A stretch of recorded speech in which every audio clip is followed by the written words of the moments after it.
Eccoci qua mister, un 6-1 che può sembrare un risultato pesante, però insomma la sua squadra ha cercato di giocare a calcio, ha buttato via pochi palloni, insomma avete fatto la vostra partita, eravate reduci da un bel risultato in trasferta e forse Sì. vi aspettavate qualcosa di più. Beh, a dire la verità, sapevamo che giocavamo contro la squadra più forte del campionato, di conseguenza che abbiamo dei valori totalmente diversi e di conseguenza non mi aspettavo sicuramente granché. È ovvio che la partita si inizia in 11, si finisce in 11, 11 contro 11 volevo dire. E diciamo che avevamo tantissimi giocatori fuori, cioè avevamo un'infermeria talmente piena che sfiderei chiunque a giocare meglio. Avevamo 3-2001 in campo, 2-2000, quindi sì, non era facile.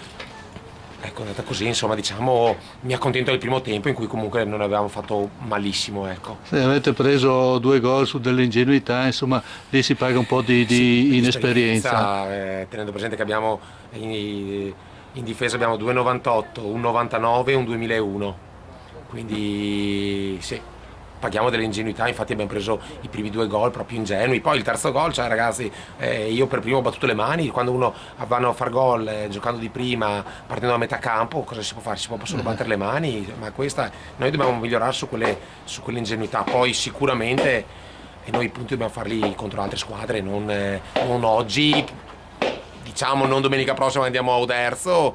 È ovvio che dopo non dovevamo farli nemmeno a Favaro, eppure li abbiamo messi sotto e non l'avevano mai vista. Quindi vabbè, insomma, ci serve per imparare qualcosa, insomma, anche questo 6-1. E come dice lei, non sono queste le partite dove pretendere i punti, se vengono tanto meglio. Certo.